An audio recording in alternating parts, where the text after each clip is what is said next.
So let's get started.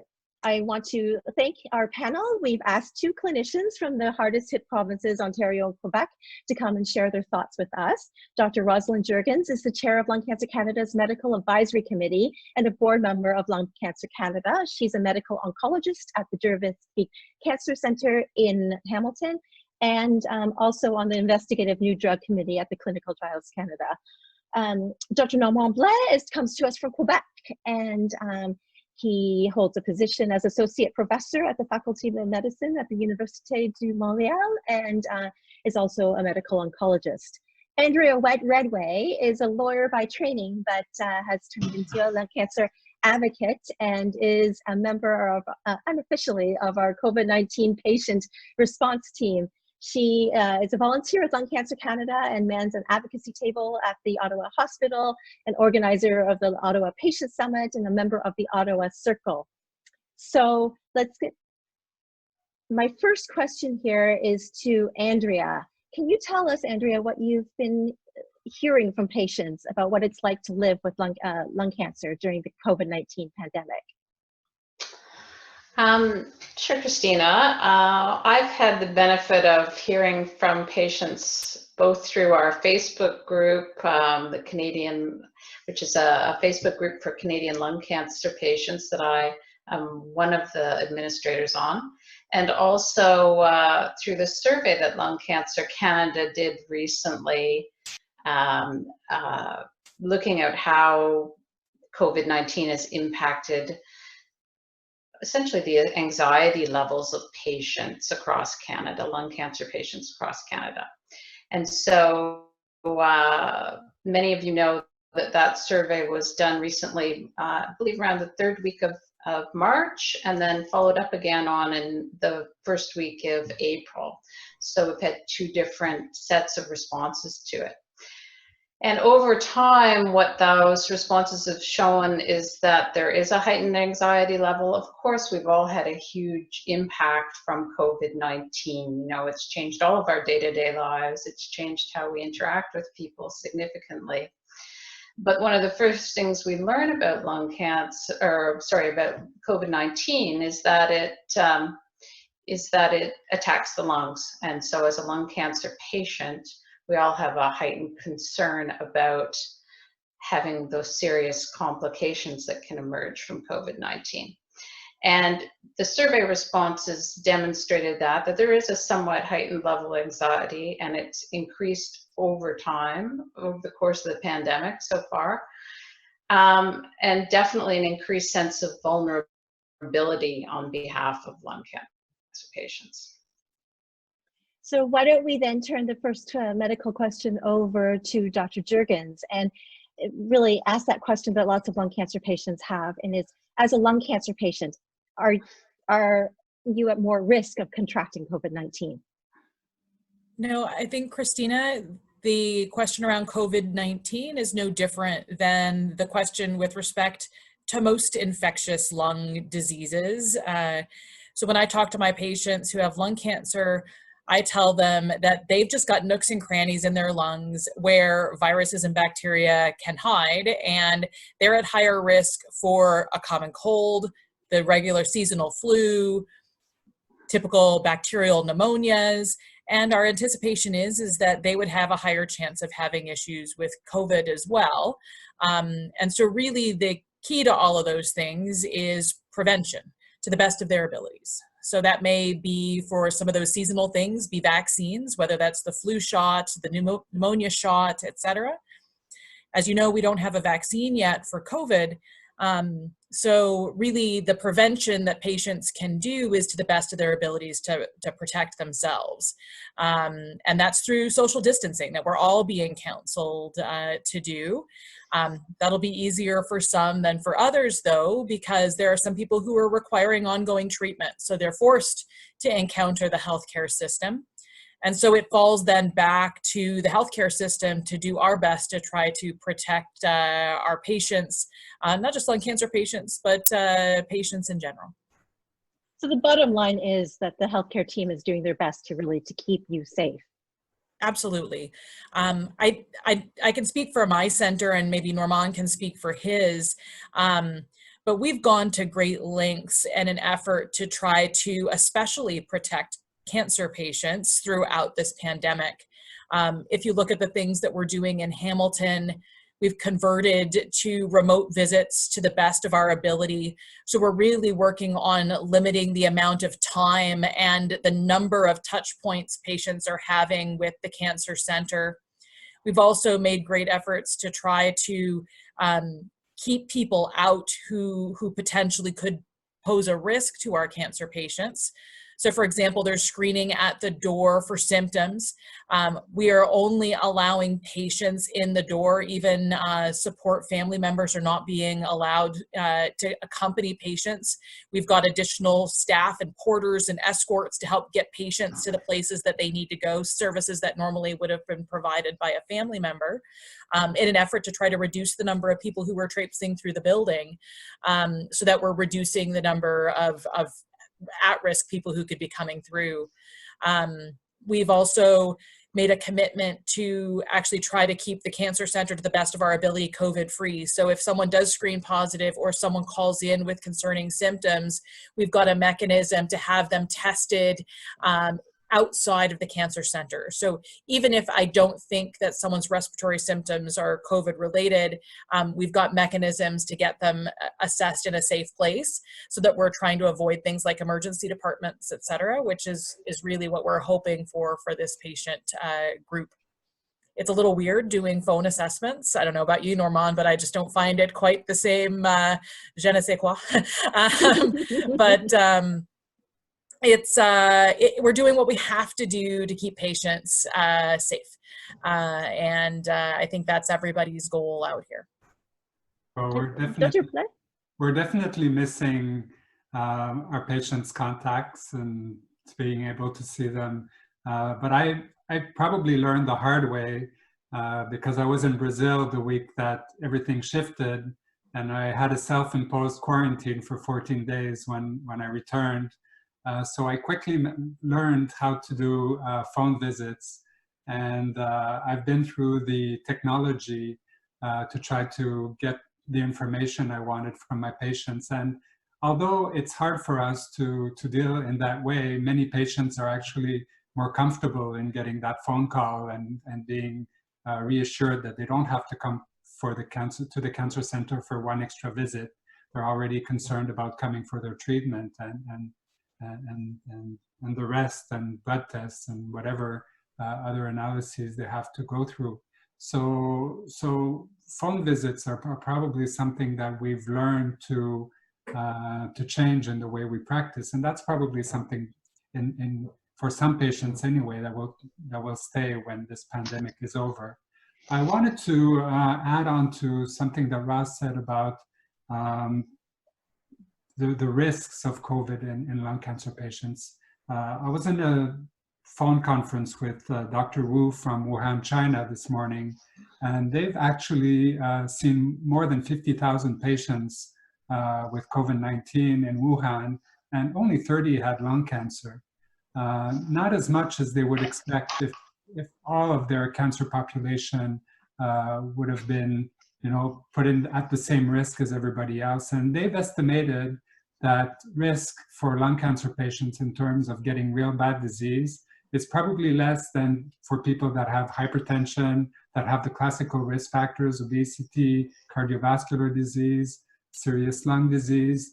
That comes before cancer in terms of risk for COVID-related illness.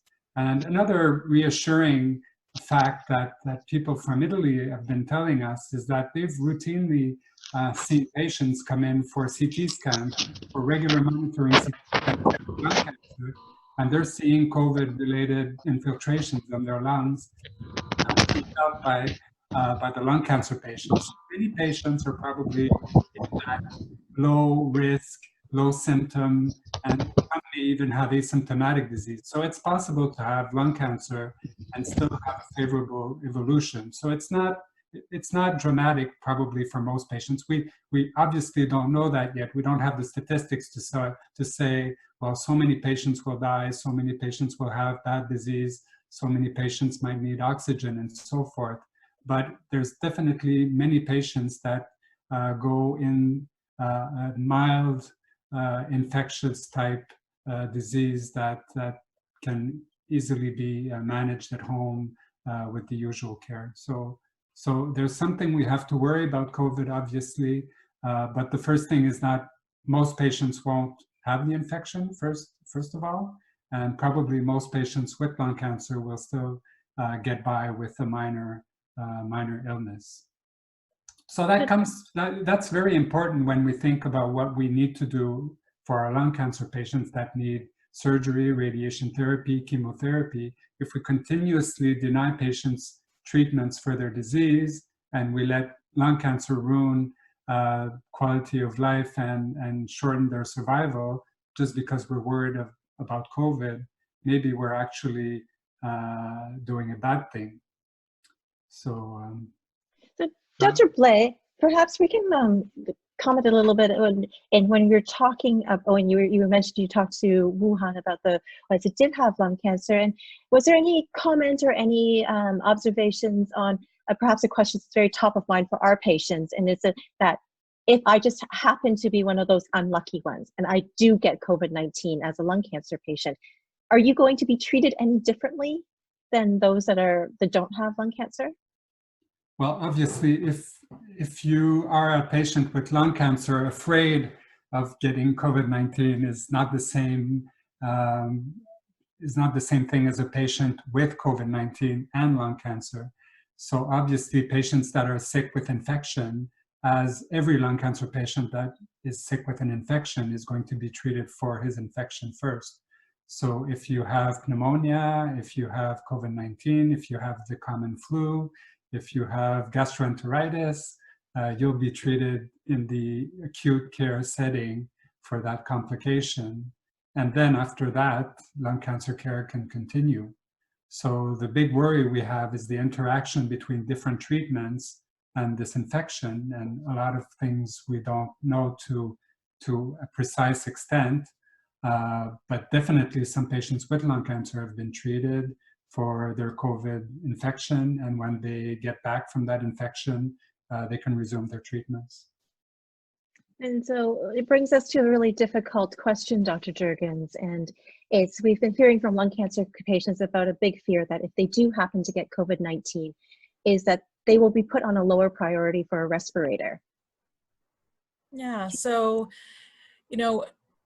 each of us as oncologists are being asked to put together, honestly, doomsday plans for what might happen should we find ourselves in a situation similar to, for example, Italy, where the bounds of their healthcare system got stretched beyond its ability to manage.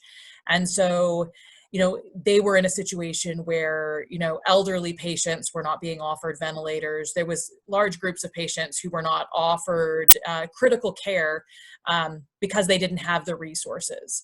And so Canada has learned from that. And that is why we have put such extensive, social distancing recommendations into place, is in an effort to prevent us from ever getting to a position where we're going to have to make uncomfortable ethical decisions around who gets a ventilator, who doesn't. And I can guarantee you every single hospital has a triage list for what's going to happen depending on where that particular health system is at with respect to access to vital things like ICU beds and ventilators, et cetera. But that's one of the beautiful things about being in Canada as well, is not only are we putting together all these plans and thinking it through and trying to lay things out so that we don't have to restrict people from being able to get access to healthcare, but we're also all in this together. And, there are efforts to look at, okay, so if my local hospital doesn't happen to have an ICU bed, but the tertiary center in a bigger city has a bed, we're not going to just leave people in one place or another. There's even been discussions, well, what if Toronto runs out of ventilators, would those patients come to Hamilton? And my guess is the answer would be yes, right? We would share our resources amongst ourselves to try to ensure that we would provide best care to everybody. The one reassuring thing that we've seen, though, is you know, for all of the bluster and everything, we're nowhere near the peaks of all these different things. Like I can't even tell you the number of times I've had to retool and look and go through practice sessions on what's going to happen if what. And at this point, we have empty beds in the hospital. We have empty beds in the ICU. So there's really no discussion currently around whether or not a lung cancer patient would get ICU level care or a ventilator because they're available. Really where this gets to be tricky is around if we actually do see a huge surge in requests for care, and then all sorts of complicated things will have to be reviewed. And it may or may not hinge on someone having a diagnosis of lung cancer, but what it's more likely to hinge on is how fit the person is at the time. And so at least I know at our center, they're asking us to be diligent about putting a patient's performance status. So how fit are they? Are they a regular walking person? Are they somebody who's got some mild symptoms? Are they somebody who's spending less than 50% of their day in bed? Are they somebody who's spending more than 50% of their day in bed? Or are they bedbound? People who are bedbound or who are spending the vast majority of their day in bed are unlikely to be referred for ICU care if we are at the extremes of our abilities to cope with the pandemic. People who are otherwise fit, and those are the people who are on treatment. We shouldn't be treating people who are not spending more than 50% of their day out of bed and doing activities, et cetera, are still on the list for the possibility of receiving all the care that's required at the patient's wishes. And that's where it becomes important too, is you know, what the patient's wish is. Because there are people who are in different spectrums of their disease. And I have people who have curative intent lung cancer who would never under any circumstances, COVID or otherwise, want to be on a ventilator. And I have other people who've got metastatic disease, but their priorities are different right now. And they would gladly accept a ventilator if they thought that there was a chance that they would recover and go back to what their current lifestyle is like. So I guess that's a long statement to say, you know, at this point, it's not time to panic. I don't think any of us have, you know, written in stone that, you know, cancer patients or lung cancer patients wouldn't get intensive care unit care or ventilators.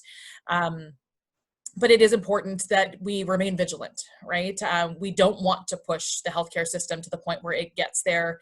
And that's why we need to be our own best advocates and not only encourage social distancing amongst ourselves, but around our friends and families. This isn't the time to become complacent and to start having social distancing parties in your backyard or on your driveway.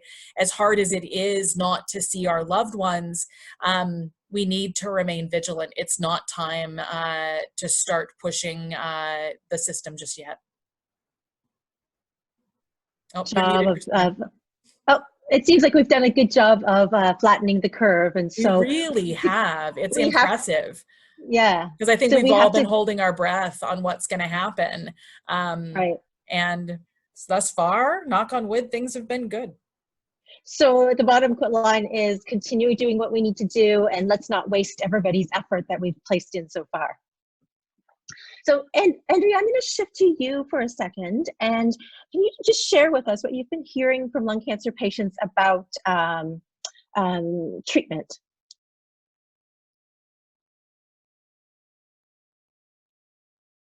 Andrea? Thank you. Thanks for unmuting me. Well, in terms of treatment, my understanding is that most lung cancer patients that I've heard from or heard about who are on treatment are still receiving their treatment. Some of their appointments are being done, of course, by telephone instead of in person, but they are still able to go to the hospital for their treatments and their blood tests and their scans. Scans may be delayed somewhat, I'm hearing, certainly here in Ottawa, that perhaps CT scans might be delayed somewhat.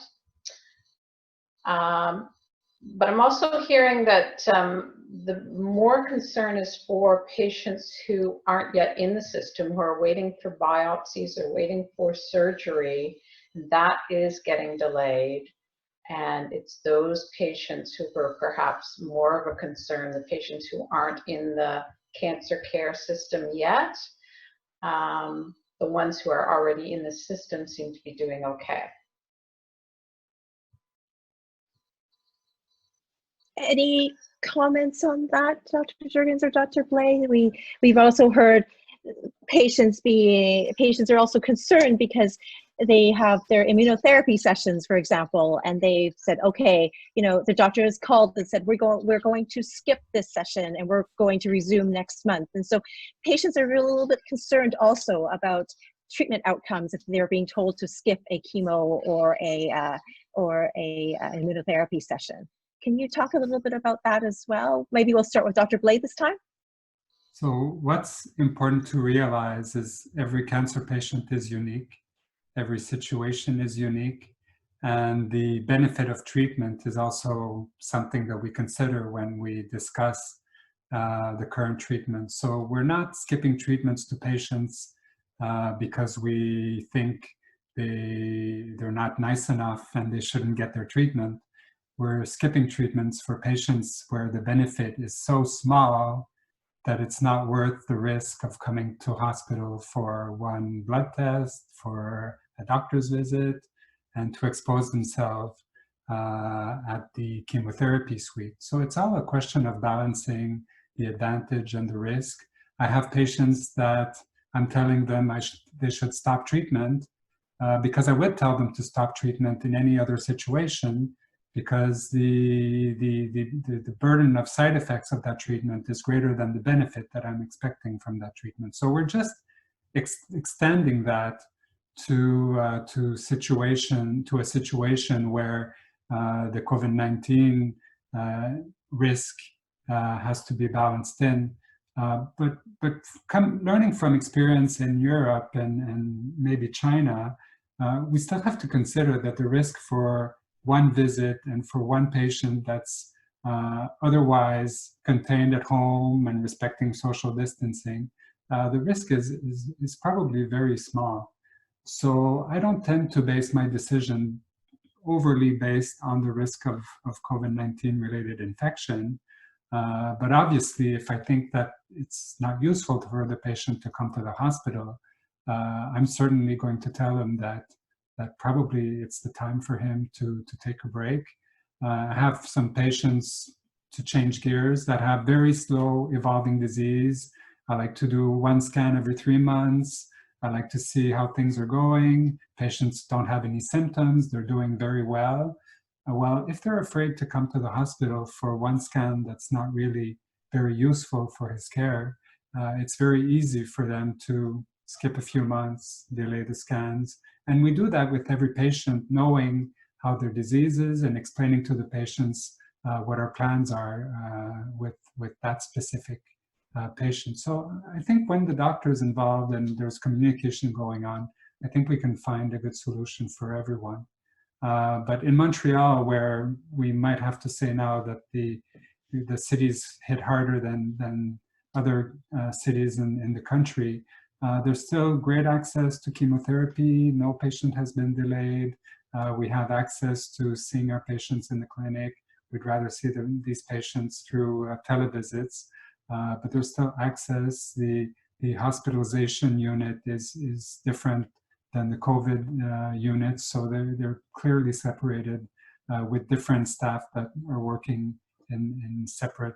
So we've done a lot of work to put patients in a very safe environment, and that has allowed us so far to being able to offer them the standard of care that we've been used to giving them for years. So Dr. Juergens, Dr. Blais mentioned taking treatment breaks, and so can patients do that safely without risking their outcome? I think it depends on the patient and the situation. So these are things that I think need to be looked at case by case. There are some spaces where I think we very comfortably can say treatment can be given in a different schedule. I think the best example of that is, for example, consolidation durvalumab for stage 3. That's a therapy that we've recently garnered access to across the country. The original clinical trial, the treatment was given every 2 weeks, but in every subsequent clinical trial, the treatment has been basically doubled and given every 4 weeks. And we've seen that with immunotherapy that's successfully been done. It's been done with nivolumab. There are trials with some of the other agents at a longer interval as well. So we've now been given permission in Ontario to extend the intervals and double the dose to every 4 weeks, which is great for patients. And honestly, we hope it gets to stay after COVID is over, because coming every 2 weeks for a year is no fun for our stage 3 patients. We're looking at the same thing with immunotherapy in the metastatic setting, but it'll depend on where the patient's at in their journey, right? Early on in the journey, we ideally like to keep the schedule as set, right? Because that's really where there's lots of uncertainty. But if I've got somebody who's a year into their treatment, then that becomes a conversation between the patient and myself about, okay, do we increase the interval? Do we increase the dose and do it every 6 weeks? How do we want to play this from a safety perspective? And some patients want to just keep the status quo because that's what we know, and other people want to do everything they can to keep out of Dodge. So there's no one right answer for any one patient. But I think we are having those conversations with patients around, okay, this is my comfort level with pemetrexed maintenance. I think we could space you out to every 4 weeks without an issue, or we could skip a treatment if you really wanted. I do that already for people's summer holidays and people taking vacation. That's something that we do for fun things. And so if we think it will provide less risk to a patient, then it's worth a conversation for this situation too. But it is a case-by-case issue. So it seems like what Dr. Blais was saying, the communication between your healthcare professional and your team and yourself is really, really key, even during this time. And your doctors will work with you to find a solution that works for you and keeps you safe. And what's been great, Christina, has been the response by the funding bodies, because that's been something that we've been concerned about is, Canada, we'll say it is highly regulated when it comes to the therapies I can give and windows, and there's all sorts of constraints around us. We can't just pull something off the shelf and treat anybody the way with whatever we want, right? We follow evidence. There's evidence-approved therapies, et cetera. And historically, there's been some restrictions around the window in which you have to start treatment or things like that. And I've been pleasantly impressed at Cancer Care Ontario's response back saying, you know what, as long as you ask us in advance, window schmindo, not worried about the window. If you think it's right for your patient, we're going to give you some leeway. They've also given us permission. I think it had been brought up just a bit ago around if you've got a surgical patient. So let's say you've got a patient who, for whatever reason, access to surgery isn't available, but they've got a diagnosis. It's clear that this person would meet the criteria for postoperative chemotherapy. So if it keeps the patient moving, we're allowed to give neoadjuvant therapy as opposed to adjuvant. So get the 4 cycles of chemo done up front and then go to the operating room afterwards. Now that might not be the right answer for everybody, but it's sure nice to have the option if we are constrained in another fashion. So I'm really happy with the response that some of these groups have had around taking some of the shackles off and not penalizing patients, because I think that was the original worry, is if we start mucking with these schedules or delaying people or extending intervals, would that affect their ability to continue to get treatment? And we're not seeing any hints of that whatsoever. They've been really great about letting us make the right decision for the patient in front of us. And Dr. Blais, have you been seeing the same thing in Quebec, that the governments have been willing to work with the healthcare providers in order to find the best solutions for the patients? Well, the easy answer is yes, obviously, but I'm still very worried, and I see it from my doctor's eyes, and I try to think of everything that can go wrong through this navigation. Many people know I'm a long distance runner, and I don't think We need to see that as a sprint of what's going to happen in the next few weeks. I think we have to see it as a marathon as to what is going to happen in the next 6 months to maybe a year. So many things can go wrong in the system that will harm patients, not only patients with lung cancer, but any patient that has to go through the healthcare system. So I'm trying to think of every possible hurdle that can affect lung cancer patients in their trajectory, either be surgery, access to diagnostic procedures, access to treatment, to facilitate that. So what we've been very good at doing is to decrease, like Roz was saying, everything that can be done to lower the constraint on the healthcare system. So by doing that, by magic, we've been able to free hospital beds, free clinic time, chairs in the infusion suites. So we've actually done in a few weeks what we couldn't do before. We were always overloaded with all our patients, and now that we have this emergent situation, we've actually managed to do this. So that's quite great. And if we keep on having this urge to find better solutions, we'll make the healthcare system better, we'll treat lung cancer patients better, and we'll create opportunities to maybe avoid falling in a harder situation that COVID-related infection might lead to. And we're not done yet. So right now we're doing great, but I don't know what's going to happen in 2 months, and we have to think ahead. It's a very key message that we have to plan for after the first wave of COVID as well.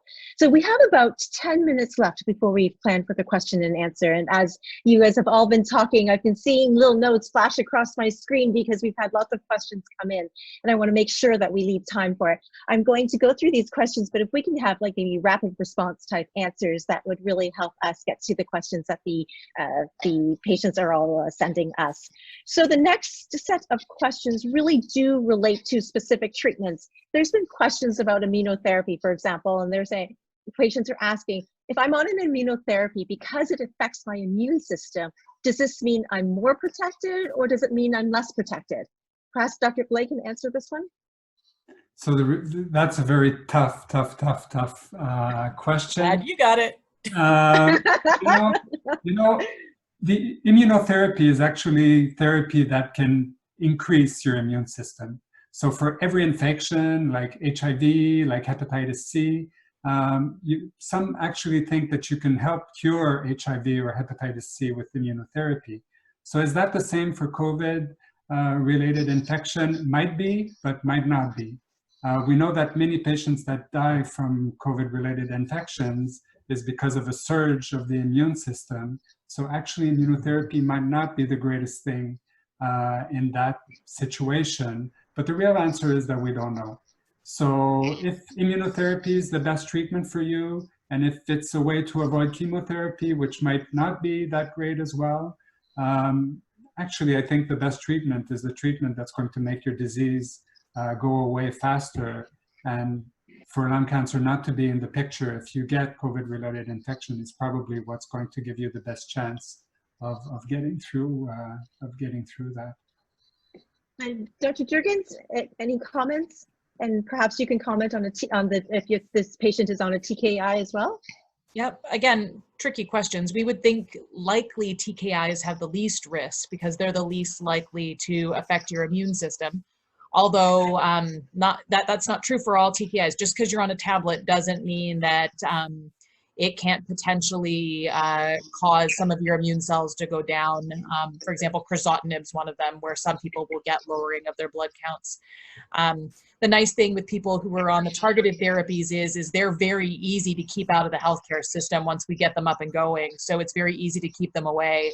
And most of them, once they're smooth sailing, it's not a big deal if I don't get a scan. Some of these people were only getting scans every 2, 3, 4 months if I can wing it. So it's easy to keep them away. The trickier part is the people who are on immunotherapies, and we just don't know. I know the Canadian Cancer Trials Group is actually working on a clinical trial that has a novel vaccine that's meant to sort of get what I call the beat cops of the immune system, those policemen who are out and about looking for trouble. We're looking at a vaccine that might potentially help boost those early days of the immune system.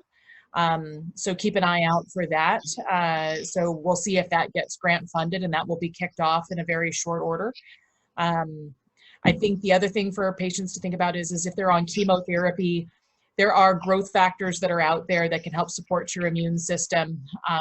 We've now got more blanket funding in Ontario. I don't know if you guys have access and funding in Quebec, but we don't normally routinely use them in the metastatic setting, but we've been given permission to use these to try to reduce the chances of patients' immune systems being suppressed by treatment. So it's something that's, it would be worth your while if you're on chemotherapy, especially induction chemotherapy, platinum doublet, those types of things, to see whether or not that might be something that's right for you. So Dr. Blais, one of the other things that we've been hearing from our patients is clinical trials. They're expressing a little bit of frustration because they feel they're trying to enroll in a clinical trial and then they've been told, oh, this trial's now been stopped. Can you comment from the Quebec situation?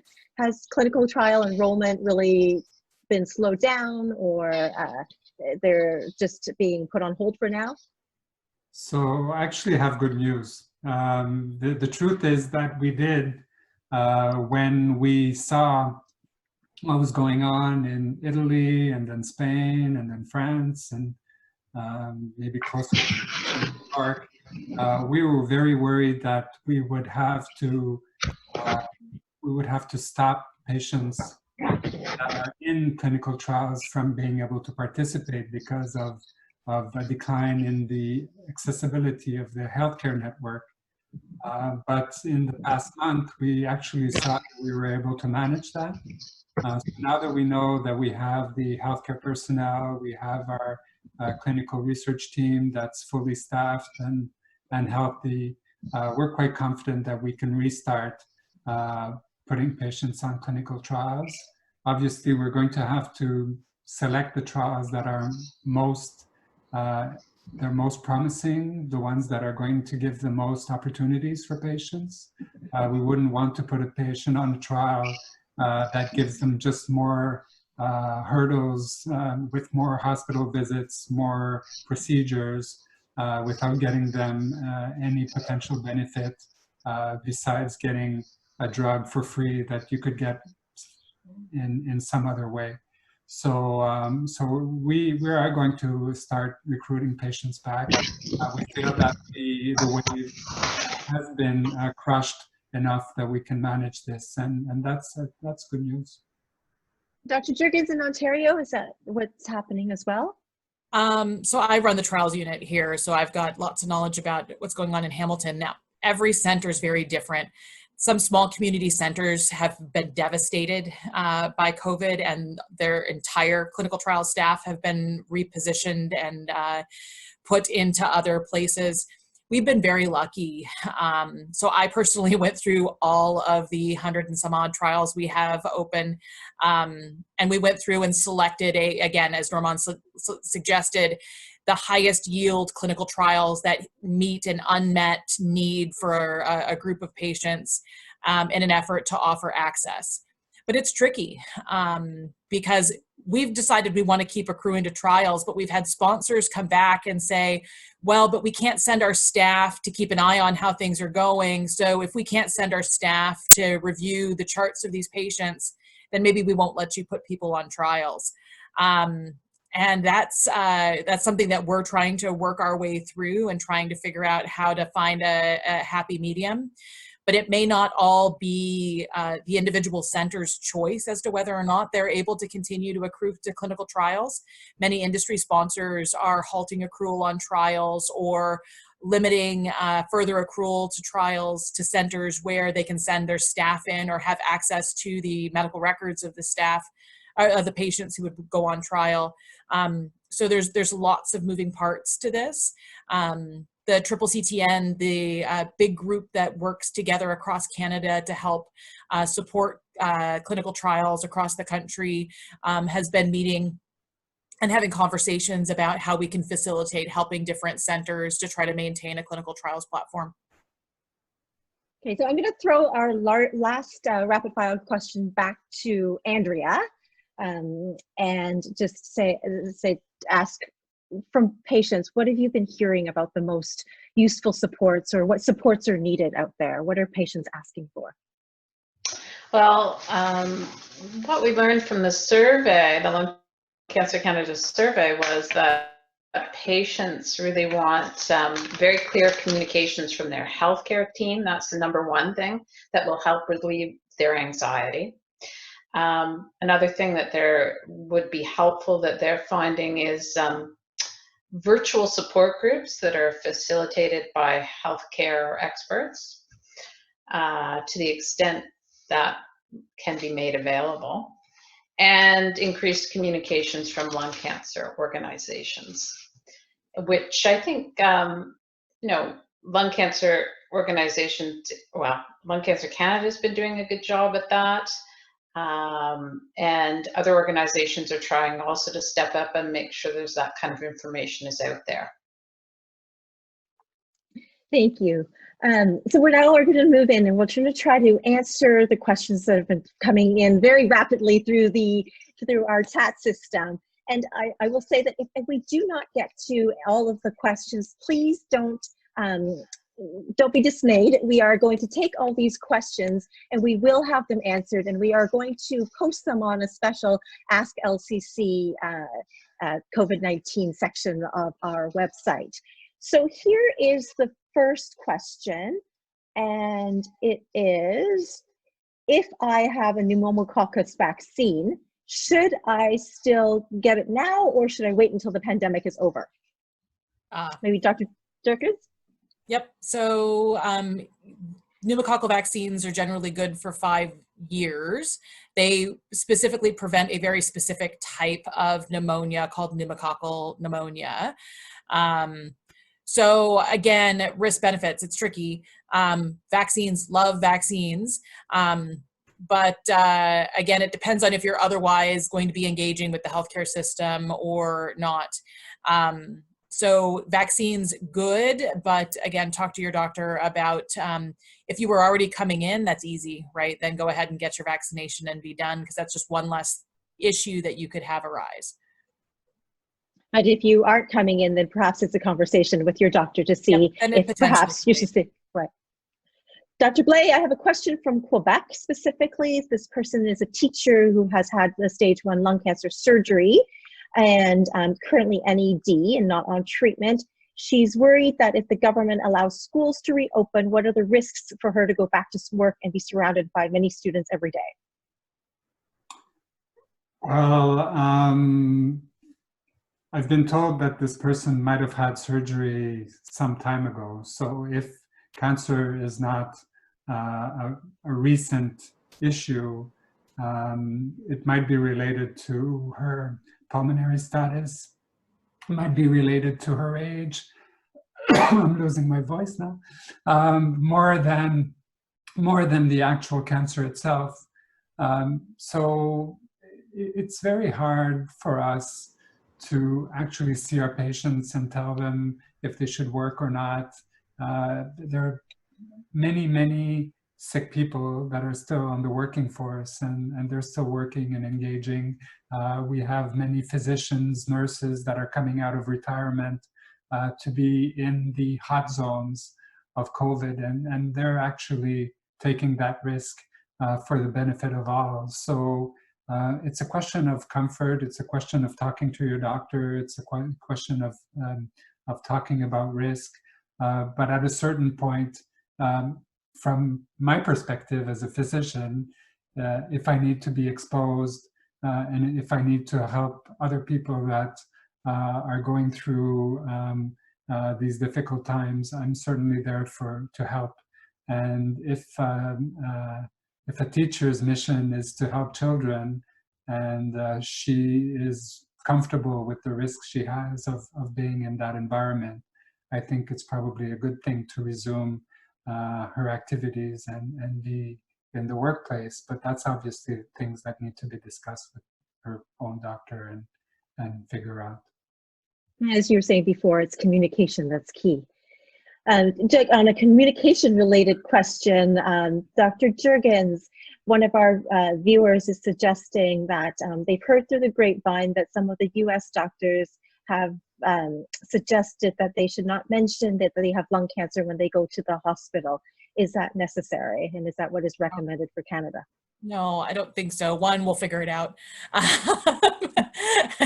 You're going to get an x-ray. They're going to see the clips if you've had surgery. You're going to get an x-ray and we're going to see the lung cancer. So I never would advocate for withholding information from the healthcare system. I think that's people's biggest concern, though, is please, please, please don't withhold information from us.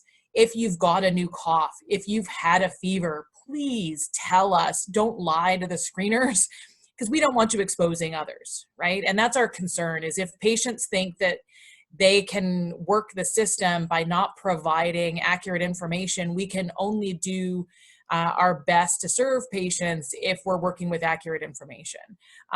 So I feel like I'm talking to my children. I would discourage lying. Please be upfront with us, because I'm not psychic, right? I can't help you to the best of my ability if I don't know what's going on. Perfect. And here's this next question, Dr. Blais, is a clinical question. The viewer asks that they've heard that some of the Chinese patients got tested positive for COVID-19 a second time around. So can you get COVID twice? So I'm not getting all the tricky questions, Norman. I need to buy you a beer. You know, what's been going on and what's making our life so difficult right now is that we have to be good oncologists and we have to be good COVID specialists now. I've become a virologist in the last month, and I've been trying to train to know everything what's going on about COVID and the potential risks of that. And there's been some descriptions about people that have had symptoms and having positive blood tests for COVID after having a first infection, but these cases are very poorly reported, so we don't really know how these infections have been going on over time. So there's no good description of a patient that was really sick, got better, and got really sick again. Maybe they started to cough again and they had another test and it was positive, but the last test wasn't done. So we don't know if it's a reinfection or just a patient that had longer positivity. We know that some patients have the virus in their, the RT-PCR, which is a way of knowing that the virus is in their secretions. They can have it for up to 42 days. So if they left the hospital thinking they were free of virus, and they've started coughing a week later, and people have been calling that a reinfection, well, it might not be. So people worry that, especially that the immunity might not be very long lasting. So it might be that if you get COVID now, you might lose your antibodies after a few years. So that's obviously something that's a concern. But I personally don't think that for the vast majority of patients, if you get it once, you probably had enough. You won't have it a second time. So let's hope I'm right on this one. So why don't I give one that's slightly easier to you before I go back to Dr. Juergens. The question is, will I have to self-isolate until there is a vaccine for COVID-19? Well, that's a hard one, actually. It's a very hard one. And you know, I talked about a marathon earlier. I think that unfortunately, this thing will not be over in 1 month. I think that I'll be worried for myself, for my family, for my children, for my parents, which I haven't seen in a month. And I'll still consider that I have to protect them. The best way of protecting them is to isolate, to respect social distancing, to avoid coming into close contact with them, and avoiding even to visit them. So how long is that going to be? Is it going to be 2 months, 6 months, 1 year, until the vaccine comes? It's very, very hard to predict. What I'm trying to do right now is to change the way I enjoy life, to enjoy what I have here. I'm fortunate to have my 2 children at home with me. so I can enjoy them. They're late teenagers, so it used to be very hard to be in the same room with them, but now it's become agreeable. So I have things to be happy about. My parents actually learned to communicate with me through Zoom, which we're all doing today, and they've actually learned to do that. So I've actually been talking to my mother more than I was before, so she's sort of happy about that. So we have to figure ways to make our lives enjoyable and do the best we can to navigate through this. Dr. Juergens, what are the risks? I have a question as, what are the risks of key drugs, immunotherapy and chemotherapy, for example, becoming unavailable due to manufacturing or distribution problems? And then the same person had a secondary question is, how safe is it to go for a daily walk? Yeah. Okay. So 2 questions. Drug shortages. So drug shortages happen to us all the time. We are very used to drug shortages in our world. Just within the lung cancer space, we've dealt with vinorelbine shortages, etoposide shortages, et cetera, et cetera. Fortunately, the only drug shortages that have been reported, or the ones that they're greatly concerned about, are around anesthetics because of higher and more prolonged ventilator use. So that's the drugs that we've seen circulated as concern for shortage. So thus far, so good. And I've actually had communications from several of my partners in pharmaceutical companies assuring us that the Canadian drug supply is being maintained.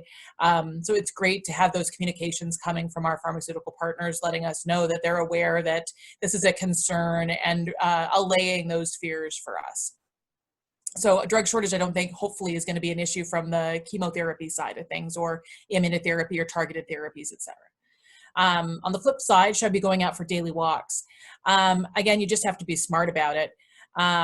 So I think socially distanced daily walks is a great idea. I actually am probably getting, I know this will be an embarrassment, Normand runs these great distances.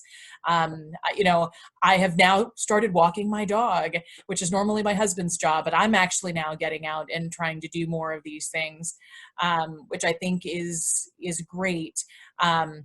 Be careful with the bylaw officers. There's all sorts of crazy going around. But I think walks are a great thing. They help your lung function and are good to keep those heart a-beating and lungs a-moving.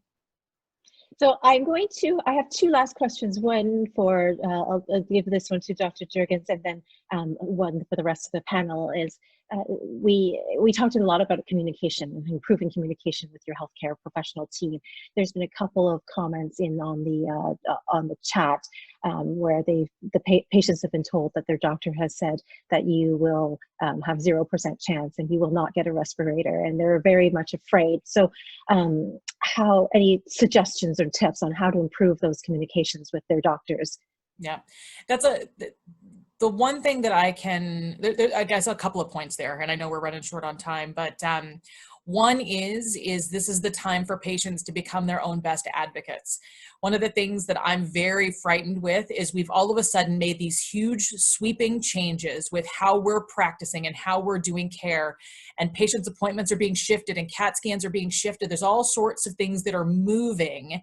And one of my biggest fears is what's going to happen when the dust settles in the next coming months, et cetera. And will all those CAT scans that got delayed get booked? Will those people who have decided to defer their appointments actually get rebooked? And my brain is only so big, and hopefully I remember everybody. But if the doctor has said, okay, we're going to delay your scan until August, if you haven't heard anything come July, it's probably worth a touch point to your doctor to say, hey, you know, we had talked about getting a scan at this point. I haven't heard anything, so that we can look into it. So I do encourage people to be their own best advocates from that perspective. On the flip side, when it comes to having code status discussions, that's been honestly one of the hardest things that I've had to deal with since this whole pandemic thing has exploded on us is, you know, if any of my patients are out there, you know, they know I'm a hugger, and like keeping 6 feet of social distance between me and my patients is one of the bitterest pills that I have to swallow right now, not to mention not getting to see them sometimes in the flesh at all. And having to have difficult conversations with my patients through phone is very difficult. And so I can completely appreciate how messaging is maybe not relayed to the best of its ability. All of us, all primary care physicians, the oncologists, et cetera, are being asked to have conversations with their patients around what their wishes are and goals of care and what they would want. So maybe where some of these conversations are coming from is we're trying to get information from you about what you would want if something should happen so that we can record that information for the medical record. Now, on the flip side, though, that may then come with our own advice, which is, whether you have COVID or not, I may be of the opinion that if you end up going on a ventilator, you're not coming back off. And I'm going to tell you that. I'm going to tell you that if something happens and you're spending more than 50% of your day in bed, that again, a ventilator is probably not going to help you. So it may be a physician just, unfortunately, being brutally honest in a very awkward way. So again, I can't make individual comments, but I think that's part of the struggle is we're all being asked to pose these questions to patients and family members in an unideal circumstance. And perhaps just continue to ask questions if you are, if there's anything unclear, and continue Absolutely. to advocate for yourself. So my last question for the panel before we close is, what is your message of hope for the community? Maybe we'll start from Quebec and we'll go on to Ontario and then end with Andrea. Well, my prime minister would say, "Les beaux jours vont revenir." So that means the beautiful days will come back. One day this will be over, and that I'm very, very optimistic about this. And I want my lung cancer patients to be cured by the time that's over. So I'm going to keep working hard, keep working on doing what's best for them, doing what's best for to treat their disease, and still have to be realistic that we have a lot of work to do to make sure that these patients get the best out of us and out of the system through this healthcare crisis. And Dr. Juergens? Yeah. So again, I will assure all of those patients out there, lung cancer doctors are some of the craftiest doctors that are out there. And I could never be more proud than being amongst the colleagues that I have here across the country and Canada, and know how great a patient advocates the lung cancer community is across the board. So I want everyone out there to know that your lung cancer doctors are fighting for you. And we are not going to lay down and let things happen that are not right. So I just don't want you to be afraid. Do not be afraid, because we are here to support you, and we will get through this. We will get through this together. Andrea? Well, I think patients have really heard some great messages of encouragement and hope here today. So I do thank Dr. Blais and Dr. Juergens for everything they've shared with us about what's going on in the Canadian medical system, and that really interesting information from Italy and Wuhan, China as well. My advice to patients would be, I guess, threefold. One is to do your research, especially if you're feeling anxious about everything. Make sure you reach out for the resources that are out there to give you the information available about COVID-19 and its impact on lung cancer patients. There's some good information on the Lung Cancer Canada website. There's a great podcast that has just been put out by Lung Cancer Canada with Dr. Wheatley Price answering questions. There is a webinar happening next Tuesday, April 21st, with Dr. Rutledge to address issues of anxiety and well-being and how to boost your immune system during this pandemic. And, if you're interested in looking further beyond our borders for a broader perspective, there's information on the Longevity website in the US and the GoTo Foundation website as well. So there's a lot of information out there, and also, so that would be my first advice. The second would be, again, to just echo what Dr. Juergens said and be your own advocate. Make sure that you let your healthcare team know how you're feeling if you're not feeling comfortable with what's happening with your treatment path, and find out, you know, if you can appeal a decision, if that option's available to you, if you're not happy with the decision that's been made. We always have to be our own advocates as patients, because we're the best advocates for ourselves. And thirdly, I would say, if you're feeling isolated, make sure you reach out for social connections, because that really has such a great impact on your own mental health and your own ability to deal with your disease. So we have this Facebook group, as I mentioned, called the Canadian Lung Cancer Advocacy Group it's Canadian Lung Cancer Advocacy Group Breathe Hope. And you can reach out to me. I'm happy to invite you into the group if you're a Canadian lung cancer patient. And it really serves as an online support group. So we'd be happy to have you. Thank you, Andrea. And I think you did my job for me, because now I don't have to do the summary. We have a special guest who would like to say a few words. Our president, Dr. Paul Wheatley-Price, is also on the line. Can I ask Michelle if you would unmute his line, please? He just wanted to say a few words. Hi, everyone. I hope you can hear me. It's been really nice to listen in. Thank you, Andrea, Ros, and Norman. I've been looking at who's online, and I see familiar names from coast to coast. So I hope you found this helpful. On behalf of Lung Cancer Canada, we're here to try and support you through this. Check out the website for other things that are coming. But thank you for joining, taking up part of your Friday evening. Thanks again to our panelists, and to Christina for so